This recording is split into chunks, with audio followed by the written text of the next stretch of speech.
आएगा, मदरसे से बाहर आएगा, मेरे बच्चे पे दम कर देगा, मेरे बेटे पे फूंक मार देगा, मेरी बेटी पे फूंक मार देगा, मेरा बच्चा ठीक हो जाएगा। बताओ ऐसा था कि नहीं था? बताओ ऐसा था कि नहीं था? आज कौन सी चीज बदल गई है? आज कौन सी चीज बदल गई है कि कल तुम्हारी दाढ़ियां, कल तुम्हारी टोपियां तुम्हारी इज्जत की जमानत हुआ करती थी। आज तुम्हारी दाढ़ियां आज तुम्हें आतंकवादी बनाई रही है। आपका नाम क्या है सर? टोपियां तुमको आतंकवादी बना रही है। ये कौन ये है दोस्तों, ये सनाउल्लाह पीस पार्टी का है।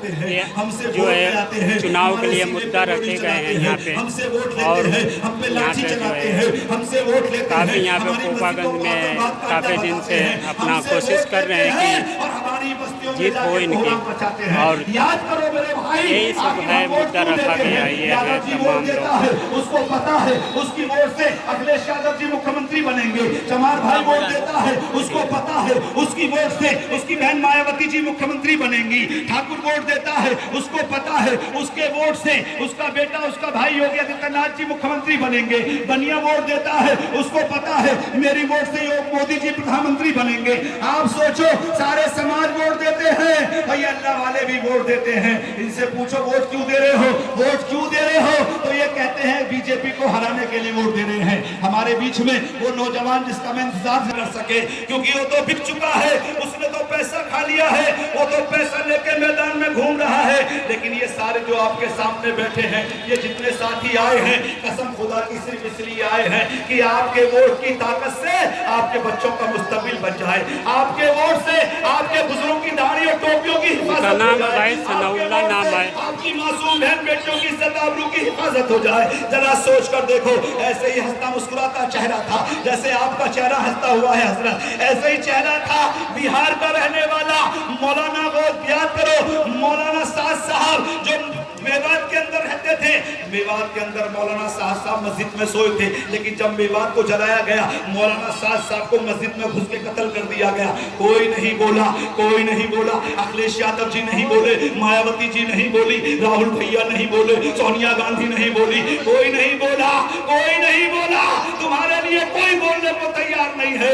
तुम भी गूंगे बन चुके हो, तुम भी बहरे बन चुके हो, तुम भी अंधे बन चुके हो। आखिर कब तक आंख बंद करके बैठे रहोगे? कब तक सोचते रहोगे कि आसमान से अबाबीलों का लश्कर आएगा? अबाबील का लश्कर नहीं आना है। कुरान शाहिद है, ऐलान कर रहा है कि जो कौम अपने पैरों पे खड़े होकर अपने आप को बदलने की कोशिश करती है, मेरा रब कहता है मैं उसकी मदद करता हूँ। अल्लाह सबका है, अल्लाह मुसलमानों का नहीं है, अल्लाह सबका है। अल्लाह ठाकुर का है, अल्लाह बनिए का है, अल्लाह जाट का है, अल्लाह यादव का है, अल्लाह चमार भाई का है, अल्लाह सबका है।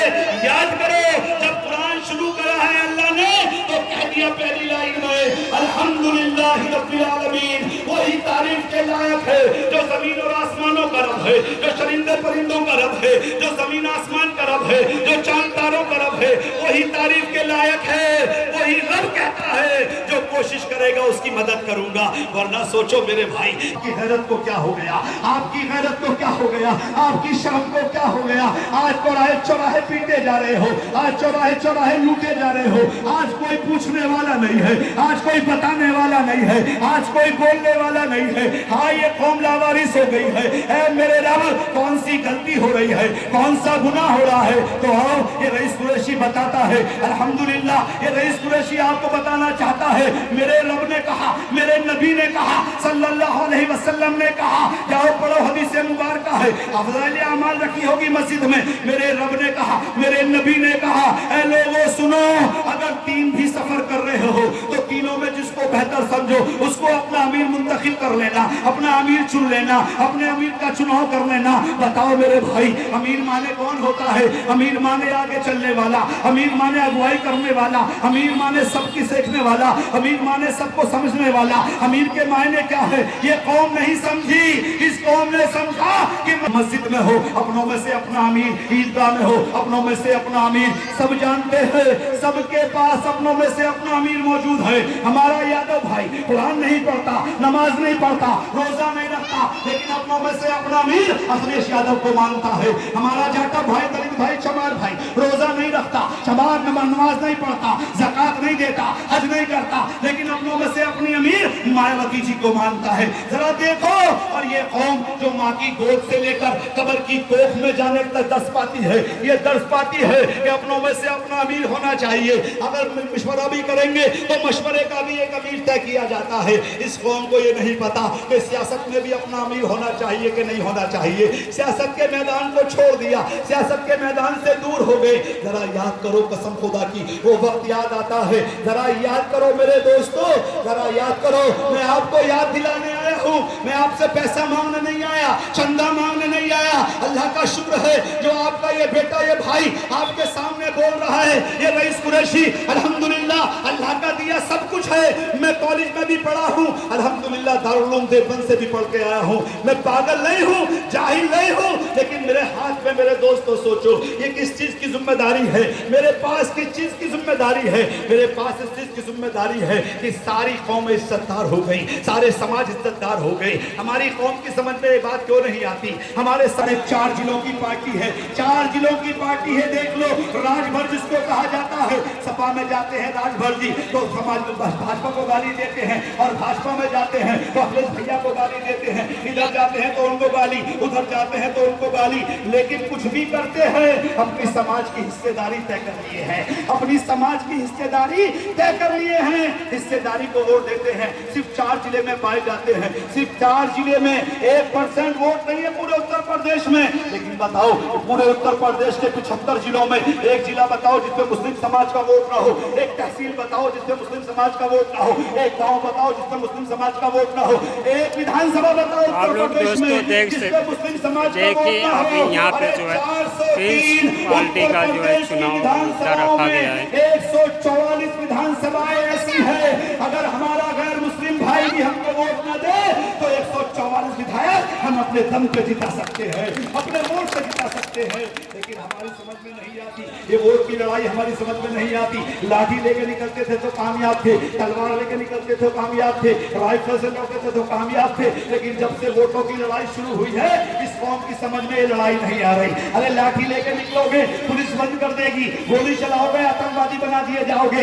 इतनी शानदार लड़ाई है। याद करो, जब इस देश में नहीं पूरी दुनिया में हुकूमतें बदलने के लिए सर काटे जाते थे, सर कटाए जाते थे, तब हुकूमत हुआ करती थी। आज न किसी का सर काटना है, न किसी को सर कटाना है, अपने सरों की गिनती करानी है, अपने वोटों की गिनती करानी है। दूसरा कोई काम नहीं करना, अपने वोटों की गिनती करा लो। मेरे समाज के लोगों, तुम भी इज्जतदार हो जाओगे, तुम भी इज्जतदार हो जाओगे। वरना तुम्हें कोई नहीं पूछ रहा, बिना मांगे वोट दे रहे हो।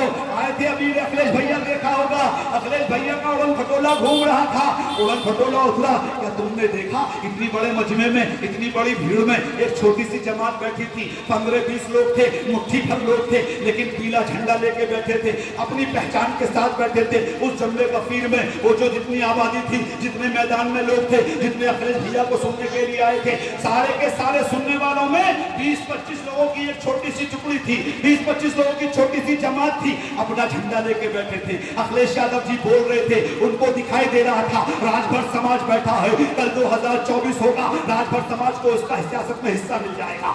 एक छोटी सी जमात, एक छोटी सी जमात जिसको कम्युनिस्ट कहा जाता है।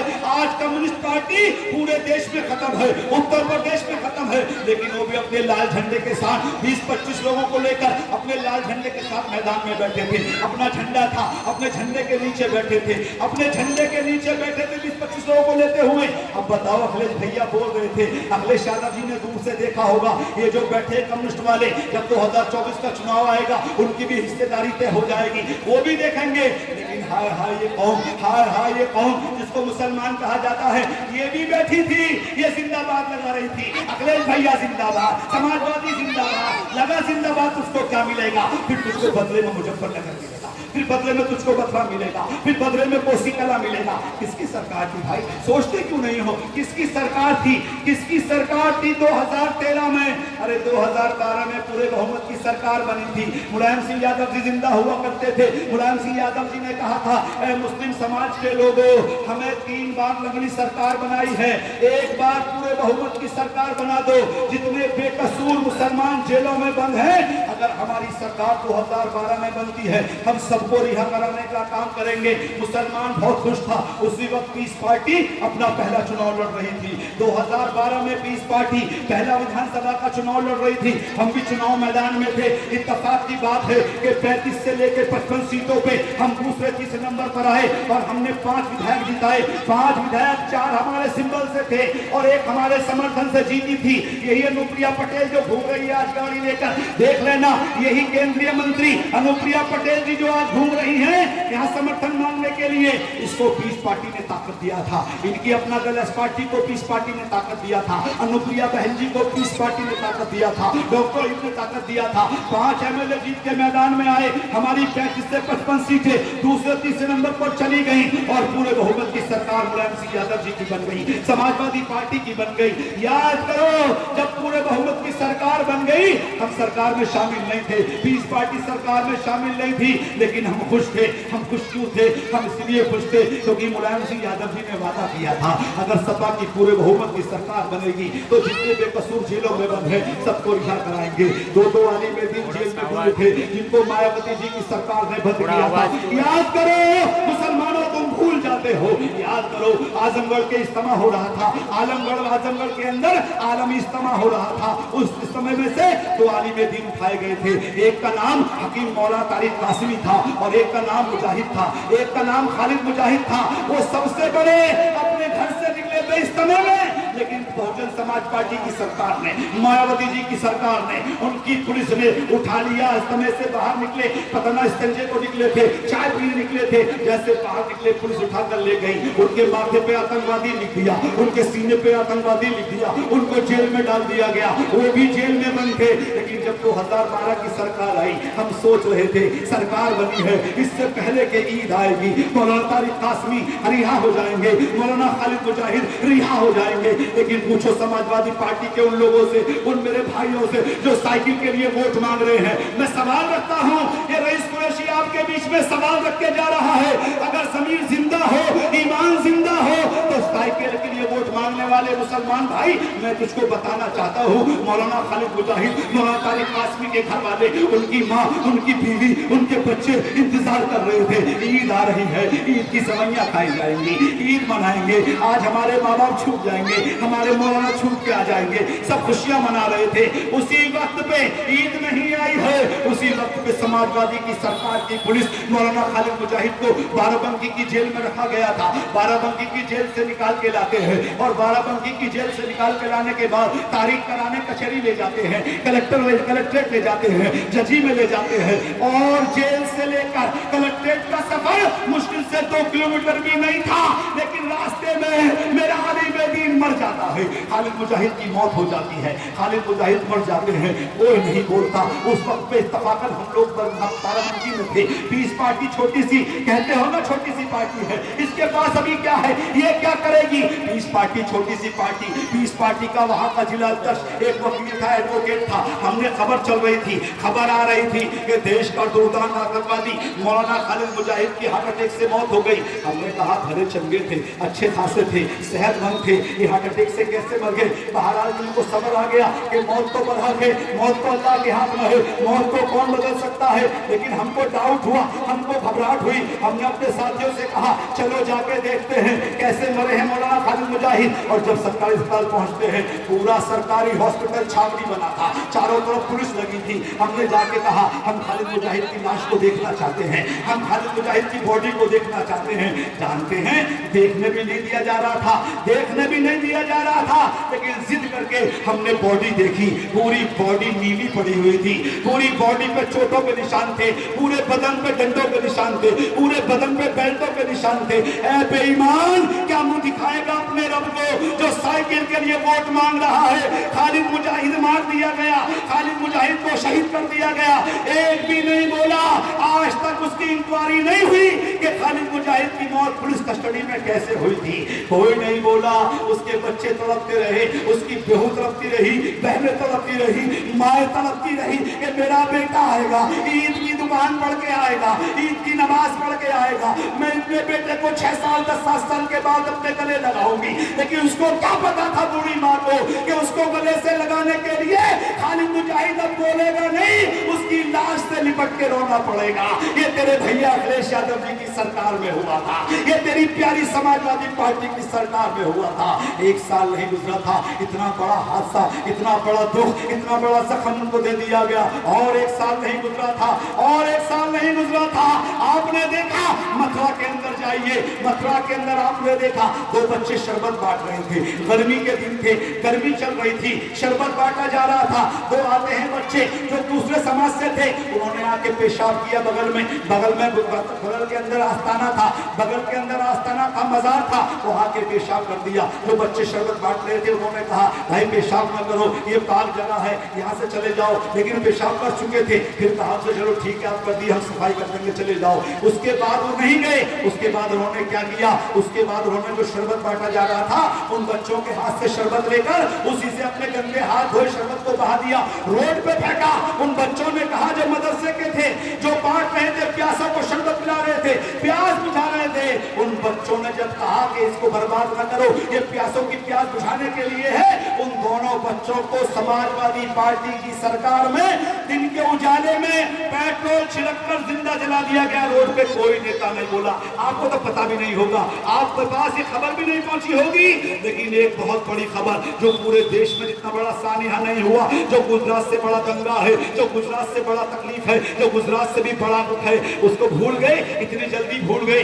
याद करो 1 साल नहीं गुजरा था कि 13 अगस्त 2013 को 12 को सरकार बनी और 13 अगस्त 2013 को मुजफ्फरनगर में दंगा हो गया, मुजफ्फरनगर को जला दिया गया, मुजफ्फरनगर को बर्बाद कर दिया गया। मैं ये नहीं कहता कि मुसलमान ही मरे थे, हिंदू भाई भी मरे थे, मुस्लिम भाई भी मरे थे, लेकिन नुकसान सबसे ज्यादा किसका हुआ था? जान का नुकसान सबसे ज्यादा किसका हुआ? माल का नुकसान सबसे ज्यादा किसका हुआ? हमारा हुआ था। 2500 लोगों की मौत हुई, 2500 लोग, और रिपोर्ट 700 लोग बताए गए, कोई नहीं बोला। पूरा मुजफ्फरनगर जल रहा था, आग उठ रही थी, लपटें उठ रही थी, मस्जिदें जल रही थी, मदरसे जल रहे थे, पूरी आग में घिरा हुआ मुजफ्फरनगर था।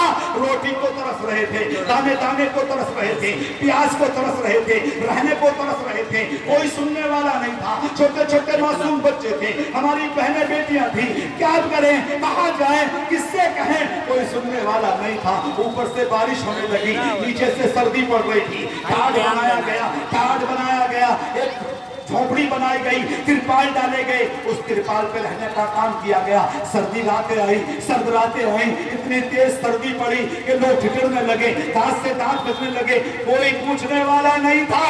हम लोग छोटे से थे, 20 पार्टी छोटी सी थी, 20 पार्टी के लोग छोटे से थे, डॉक्टर अयूब की पार्टी छोटी सी थी। डॉक्टर अयूब ने कहा इस सरकार से, क्योंकि उस वक्त डॉक्टर मोहम्मद अयूब भी एमएलए हुआ करते थे, उस वक्त डॉक्टर मोहम्मद अयूब भी उत्तर प्रदेश की विधानसभा में मेंबर थे, खलीलाबाद से विधायक बन के गए थे। 20 पार्टी ने डॉक्टर अयूब ने कहा अखिलेश यादव जी 300 रुपए का एक कंबल दे दो, हमारे बच्चे बच जाएंगे, क्योंकि सर्दी की रातों में नीचे पानी भरा है, ऊपर से बारिश हो रही है, बचने का कोई साधन नहीं है, 1000 कंबल बांट दो।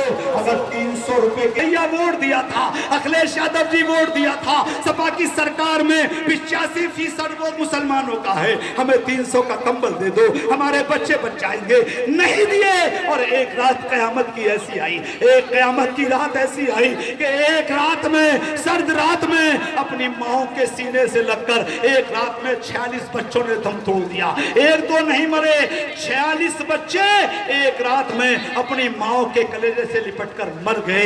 नहीं मिला 300 रुपए का कंबल। तुम समाजवादी जिंदाबाद करते हो, तुम अखिलेश यादव जिंदाबाद करते हो, खूब जिंदाबाद करो, खूब जश्न मनाओ, खूब साइकिल को मानो, लेकिन एक बात याद रखना मेरे दोस्तों, एक बात याद रखना मेरे भाइयों, इस जमीन के बाद में एक और दुनिया आने वाली है। याद रखना, एक और दुनिया आने वाली है, और मेरे नबी ने कहा है कि जालिम का साथ देने वाला जालिम हुआ करता है। अगर तुम्हारे वोट से अगर कोई जालिम सरकार में आ गया, अगर तुम्हारी हिमायत से कोई जालिम सरकार बन गई, तो यहाँ भी बर्बादी है, वहां भी बर्बादी है। इसलिए मेरे दोस्तों फिर एक बार मैं गुजारिश कर रहा हूं, जहां तक आवाज जा रही है, आइए, अभी तकरीर नहीं हुई है।